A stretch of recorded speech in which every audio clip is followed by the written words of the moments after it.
चांदगुडे कुटुंबाचं आता भलतंच सत्य समोर आलंय। खवड्या डोंगरावरती जी घटना घडली ती आयफोनमुळे घडलीच नाही, असं बोलण्याचं कारण म्हणजे चांदगुडे कुटुंबाची जेव्हा अंत्यविधीची वेळ आली तेव्हा संगीता चांदगुडे, त्यांचा मुलगा कुणाल चांदगुडे यांची वेगळ्या जागेवरती अंत्यविधी करण्यात आली। तसेच मुरलीधर चांदगुडे यांची मूळ गावी अंत्यविधी करण्यात आली आणि यानंतर उलगडले ते अंतर्गत विषय। या संपूर्ण प्रकरणामध्ये कुटुंबातील लोकांनी अतिशय धक्कादायक दावे केलेत। हे सर्व कशामुळे घडलं, याच्यामध्ये कुटुंबातील लोकांनी काय दावे केलेत तेच आपण या व्हिडिओमधून पाहणार आहोत। कारण की अनेक लोकांच्या मनामध्ये फक्त अफवा पसरवल्या गेल्यात, हे सर्व आयफोनमुळे घडलं। पण आता या घटनेचं सत्य आपण या व्हिडिओमधून जाणून घेणार आहोत, त्यामुळं प्रत्येक एक मुद्दा सर्वांनी लक्ष देऊन ऐका। आपल्याला सर्वांनाच माहिती आहे, 21 ऑगस्टला छत्रपती संभाजीनगरमधील तिसगाव या ठिकाणी खवड्या डोंगरावरती ही घटना घडली। अवघ्या काही क्षणामध्ये संपूर्ण कुटुंब संपलं आणि यानंतर लोकांनी तर्क लावले। मुलांनी आयफोन घेण्यासाठी हट्ट धरला, काही लोक म्हणाले आयफोनचे हप्ते थकले म्हणून हे सर्व घडलं। पण आता या सर्व प्रकरणामध्ये आयफोनचा विषय बाजूला राहिला आणि चांदगुडे कुटुंबातील कौटुंबिक वाद समोर आलाय। याच दरम्यान संगीता चांदगुडे यांच्या युट्यूब चॅनलवरील काही व्हिडिओ देखील व्हायरल झाले। त्या व्हिडिओमध्ये संगीता चांदगुडे यांनी नातेवाईकांवरती गंभीर आरोप केलेत। संगीता यांचे व्हिडिओ व्हायरल झाल्यानंतर मुरलीधर चांदगुडे यांच्या कुटुंबातील लोक माध्यमांसमोर आले आणि त्यांनी वेगळाच दावा केला। आता बघा कुटुंबातील लोकांनी काय दावे केलेत, त्यावरून आपल्याला हे प्रकरण बऱ्यापैकी स्पष्ट होईल। शुक्रवारी चांदगुडे कुटुंबातील तिन्ही मृतदेह घाटी रुग्णालयामध्ये नेण्यात आले। तिथे सांगण्यात आलं, संगीता यांच्या घरातील लोक आणि मुरलीधर यांच्या घरातील लोक दोन्ही कुटुंबामध्ये वाद झाला। दोन्ही कुटुंबामध्ये वाद इतका वाढला, संगीता आणि त्यांचा मुलगा कुणाल चांदगुडे या दोघांची अंत्यविधी संभाजीनगरमधील मुकुंदवाडी या स्मशानभूमीत करण्यात आली, तर मुरलीधर चांदगुडे यांची अंत्यविधी त्यांच्या मूळ गावी जालना जिल्ह्यातील अंबड तालुक्यातील धनगर पिंपळगाव या गावी करण्यात आली। याच गोष्टी माध्यमांवरती व्हायरल झाल्या, लोक तर्क लावू लागले। कुटुंब काही क्षणामध्ये एकाच ठिकाणी संपलं, मग अंत्यविधी वेगवेगळ्या ठिकाणी का झाल्या? याच दरम्यान कुटुंबातील लोक माध्यमांसमोर आले आणि काही त्यांनी धक्कादायक दावे केले। आता ऐका कुटुंबातील लोकांनी काय सांगितले। मुरलीधर चांदगुडे यांच्या बहीण शोभा मस्के या माध्यमांसमोर आल्या।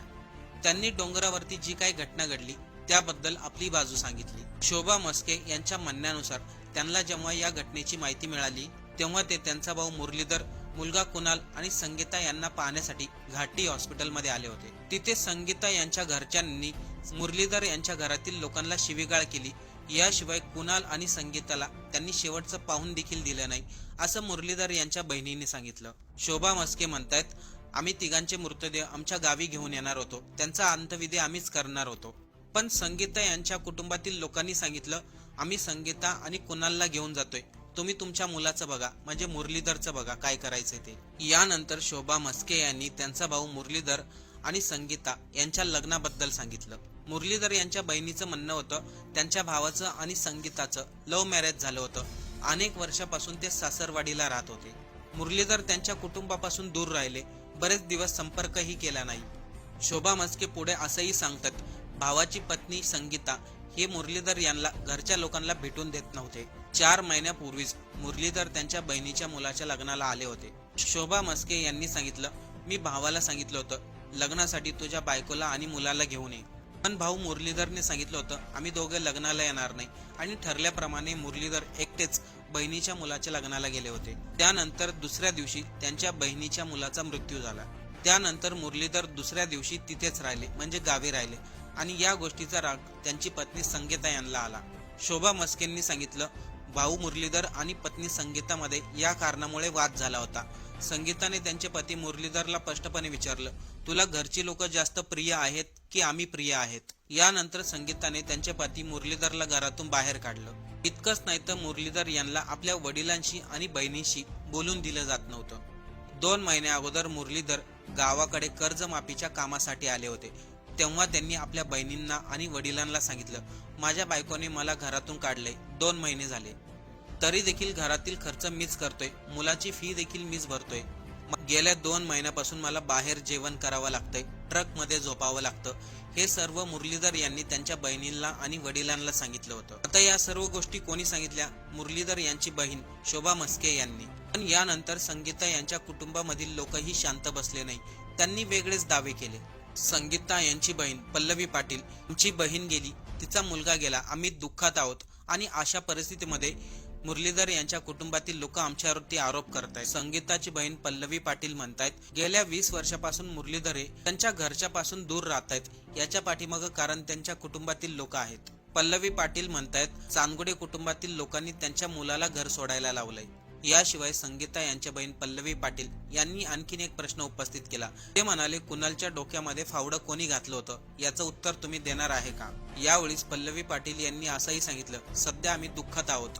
दुःखामधून सावरल्यानंतर आम्ही चांदगुडे कुटुंबातील प्रत्येक लोकांचं उत्तर देणार. एका बाजूला मुरलीधर आणि त्यांच्या वडिलांनी दावा केलाय, संगीतामुळे आमचा मुलगा आमच्यापासून दूर झालाय. संगीता त्याला गावी येऊन देत नव्हती, आमच्या संग बोलून देत नव्हती. तर दुसऱ्या बाजूला संगीता यांच्या कुटुंबातील लोक म्हणतात, त्यांच्या घरातील अंतर्गत विषयामुळे मुरलीधर हे त्यांच्या कुटुंबापासून वेगळे झाले. मुरलीधर यांच्या कुटुंबामध्ये जमिनीवरून वाद होते. तर मुरलीधरचे वडील सांगतायत, मी माझ्या मुलाच्या नावावरती 3 एकर जमीन केली होती, मग जमिनीवरून वाद कसं काय होतील? आता या सर्व प्रकरणामध्ये कुणालच्या मावशीचे पती गणेश जराट यांनी वेगळाच दावा केलाय. कुणालच्या मावशीचे पती म्हणतायत, चांदगुडे कुटुंबाची आर्थिक परिस्थिती खराब नव्हती, घरामध्ये काही अडचणी सुरू होत्या. कुणाल आपल्या आईवडिलांना समजावून सांगत होता. कुणालला फक्त आपल्या आईवडिलांना भीती दाखवायची होती, पण या भीती दाखवण्याच्या प्रयत्नामध्येच कुटुंब संपलं. याशिवाय गणेश यांनी एक दावा केला. ते म्हणाले, आयफोनमुळे कुटुंबामध्ये कोणताही वाद झालेला नव्हता. या उलट त्याला क्लाससाठी 3 लाख रुपये घरच्यांनी भरले होते. कुणालच्या घराजवळ राहणाऱ्या एका मित्राने माध्यमांना सांगितलं, कुणाल आमच्याकडे यायचा, मस्करी वगैरे करायचा, बोलण्यासाठी चांगला होता, त्याच्या बोलण्यामधून कोणतंही टेन्शन जाणवत नव्हतं. त्याच्या मित्रांनी देखील सांगितलं, 2 दिवसा अगोदर त्याची भेट झाली होती, त्याच्या वागण्यामध्ये कुठलाही बदल नव्हता किंवा त्याला टेन्शन वाटत नव्हतं. पण मित्रांच्या म्हणण्यानुसार त्याच्या कुटुंबामध्ये काहीतरी वाद सुरू होते. ही घटना घडण्याच्या 20 दिवसा अगोदरच कुणालने आयफोन घेतला होता. या सर्व प्रकरणामध्ये संगीता यांचे वडील माध्यमांसमोर आले. त्यांनी देखील सांगितलं, हे सर्व प्रकरण आयफोनमुळे घडलेलं नाही, कुटुंबिक वादातून घडलंय. संगीताचे वडील बबनराव पाटील यांनी सांगितलं, कुणालच्या वडिलांचं म्हणणं होतं कुणालनी त्याच्या आत्यासंग बोलावं, पण कुणाल मात्र आत्यासंग बोलत नव्हता. या कारणामुळे वडील आणि मुलांमध्ये वाद व्हायचे.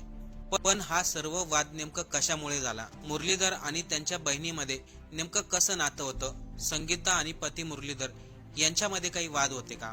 या सर्व प्रश्नांची उत्तर आपल्याला काही दिवसांनी मिळतीलच. पण हॉस्पिटलमध्ये झालेला वाद आणि त्यानंतर वेगवेगळ्या ठिकाणी झालेल्या अंत्यविधी याच्यावरून एक गोष्ट स्पष्ट होते, कुटुंबामध्ये काहीतरी वाद नक्की होते.